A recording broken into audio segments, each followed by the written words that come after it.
अस्सलामुअलैकुम। इस वीडियो के अंदर हम बात करेंगे दुनिया की दो सबसे बड़ी ताकतों अमेरिका और चाइना के दरमियान होने वाली एक हाई लेवल मुलाकात की, जिस पर दुनिया की नजरें टिकी हुई है। बीजिंग में चाइना प्रेसिडेंट शी जिनपिंग ने अमेरिका के प्रेसिडेंट डोनाल्ड ट्रंप का शानदार इस्तकबाल किया और इस मुलाकात को चाइना और अमेरिका के ताल्लुकात के लिए एक तारीखी मोड़ करार दिया गया। शी जिनपिंग ने कहा कि आने वाले साल चाइना और अमेरिका के रिश्तों के लिए एक हिस्टोरिक और लैंडमार्क साल साबित हो सकते हैं। दोनों लीडर्स की मुलाकात बीजिंग के मशहूर great hall of the people में हुई, जहां दुनिया की दो सबसे बड़ी इकोनॉमीज के सरदारों ने एक दूसरे से हाथ मिलाया और फिर ऑफिशियल बातचीत का आगाज हुआ। शी जिनपिंग ने डोनाल्ड ट्रंप का पर्सनली इस्तकबाल किया और इन्हें चाइनीज ऑफिशियल से मिलवाया, जबकि ट्रंप ने भी अपने डेलीगेशंस के साथ चाइनीज लीडरशिप से मुलाकात की। दोनों लीडर्स ने गार्ड ऑफ ऑनर का जायजा लिया और इसके बाद बंद कमरे में बहुत अहम बातचीत का सिलसिला शुरू हुआ। शी जिनपिंग ने अपने ओपनिंग रिमार्क्स में कहा कि चाइना और अमेरिका को मिलकर वक्त के बड़े सवालों का जवाब देना होगा, क्योंकि दुनिया इस वक्त इकोनॉमिक अनसर्टेनिटी, जंगों और जियोपॉलिटिकल टेंशन का सामना कर रही। जिनपिंग ने कहा कि बीजिंग में होने वाली यह समिट सिर्फ दो मुल्कों की मुलाकात नहीं, बल्कि पूरी दुनिया के मुस्तकबिल से जुड़ी हुई एक बहुत बड़ी डिप्लोमेटिक डेवलपमेंट है। डोनाल्ड ट्रंप ने भी शी जिनपिंग के साथ अपनी मुलाकात को बहुत अहम करार दिया और कहा कि वो एक बिग डिस्कशंस के लिए बीजिंग आए हैं। ट्रंप का बीजिंग पहुंचना भी बहुत ग्रैंड स्टाइल में हुआ, जहां चाइनीज हुकूमत ने इनका जोरदार इस्तकबाल किया। ये विजिट ऐसे वक्त में हो रही है जब दुनिया भर में इकोनॉमी और जियोपॉलिटिकल अनसर्टेनिटी अपने उरूज पर है, खासतौर पर ईरान में चलने वाली जंग और उसके सबब पैदा होने वाला ग्लोबल एनर्जी क्राइसिस एशिया के मुल्कों को बहुत ज्यादा मुतासिर कर रहा। रिपोर्ट के मुताबिक शी जिनपिंग और डोनाल्ड ट्रंप की बातचीत में ईरान की जंग, Taiwan issue, technology competition, trade war और ग्लोबल सप्लाई चेन जैसे बहुत अहम मौज़ूआत पर डिटेल्स में बातचीत हुई। डोनाल्ड ट्रंप ने सफर से पहले वॉशिंगटन में मीडिया से बात करते हुए कहा था कि उनकी सबसे ज्यादा तवज्जो ट्रेड पर होंगी और वो चाइना के साथ नए डील साइन करने चाहते हैं, जिसमें चाइना ज्यादा अमेरिकन फूड और एयरक्राफ्ट खरीदेगा। दोनों मुल्कों ने एक नया बोर्ड ऑफ ट्रेड बनाने की बात भी की है, जो दोनों कंट्रीज के दरमियान ट्रेड डिस्प्यूट्स और इकोनॉमिक डिफरेंसेस को हैंडल करेगा। ट्रंप के बीजिंग शेड्यूल में टेम्पल ऑफ हेवन का दौरा भी शामिल था, जो चाइना की तारीखी और सकाफती अहमियत का बहुत बड़ा मरकज माना जाता है। यहाँ पुराने चाइनीज एम्परर्स अच्छी फसलों और अमन के लिए दुआ करते थे।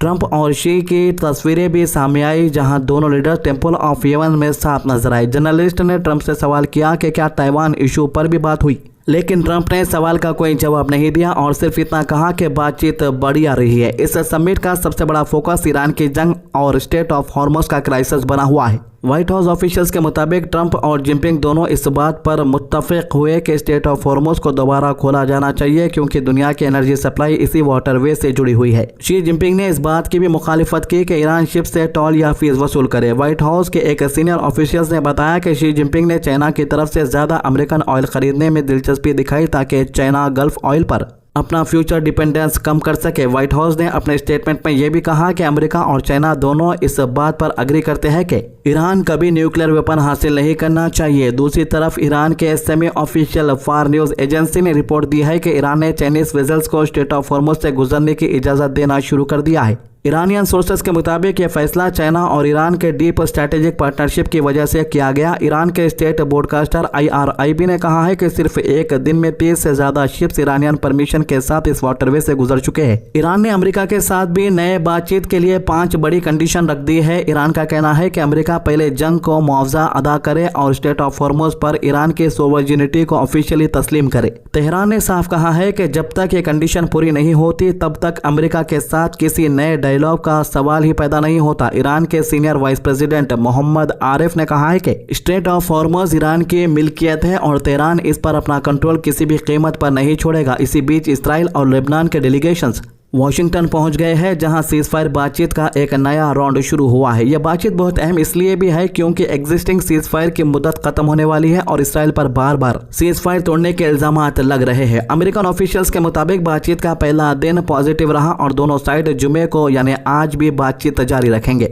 एक और बड़ी खबर सामने आई, जहाँ हिजबुल्लाह का एक ड्रोन ने इसराइल के अंदर धमाका किया, जिसमें 3 इसराइली सिविलियंस जख्मी हो गए, जिनमें से 2 की हालत बहुत नाजुक बताई जा रही। इसराइल और हिजबुल्लाह के दरमियान बॉर्डर लगातार फायरिंग और हमले का सिलसिला जारी है। इजरायली एयरफोर्स ने सौतन लेबनान में कई इलाकों को निशाना बनाया, जबकि हिजबुल्लाह ड्रोन्स और रॉकेट के जरिए जवाबी हमले कर रहा है। एक तरफ ये लोग अमेरिका में बातचीत कर रहे हैं कि ताकि जंग खत्म हो जाए, दूसरी तरफ एक दूसरे को मार ले रहे घमागिम। ये दोनों मुल्कों के बीच में एक अजीब सीजफायर देखने को मिल रहा है। सीजफायर का मतलब ही है जंग खत्म हो जाना, लेकिन ये लोग एक तरफ बात कर लेते तो दूसरी तरफ घमागिम मार लेते। खासतौर से इसराइल और हिजबुल्लाह की बात करूं मैं। अब यूनाइटेड नेशन तो ऐसा दिखता है कि पूरा इसराइल की बात सुनते जैसा। एक तरफ इन्हें जितने भी इसराइल हमले करता उसके बारे में बात नहीं करता, लेकिन जैसे ही दूसरे लोग हमला करते उसके ऊपर सख्त रिएक्शन दे देता। यूनाइटेड नेशन ने भी हिजबुल्लाह ड्रोन हमले पर तशवीश का इजहार किया और कहा कि सीजफायर की पाबंदी करना और तमाम हमले रोकने का पैगाम दिया गया है। लेबनान की हेल्थ मिनिस्ट्री के मुताबिक जंग के शुरू होने के बाद से हजारों लोग हलाक और जख्मी हो चुके हैं, जबकि इसराइल साइड पर भी सोल्जर्स और डिफेंस कॉन्ट्रैक्टर्स मारे गए।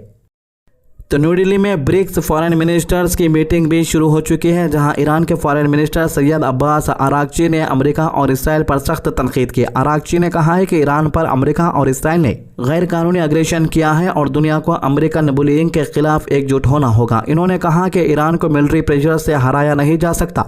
जितना ज्यादा प्रेशर डाला जाएगा ईरान उतना ही ज्यादा मजबूत और यूनाइटेड होगा। अरागची ने कहा कि स्टेट ऑफ हॉर्मज़ तमाम कमर्शियल शिप के लिए खुला है, लेकिन इन्हें ईरानियन नेवल फोर्सेस के साथ कोऑर्डिनेशन करना होगा। इन्होंने अमेरिका और इसराइल पर इल्जाम लगाया कि ये झूठे बहाने बनाकर ईरान के खिलाफ जंग को जस्टिफाई कर रहे हैं। ब्रिक्स मीटिंग में रशिया के फॉरेन मिनिस्टर, चाइना की तरफ से एम्बेसडर भी मौजूद थे।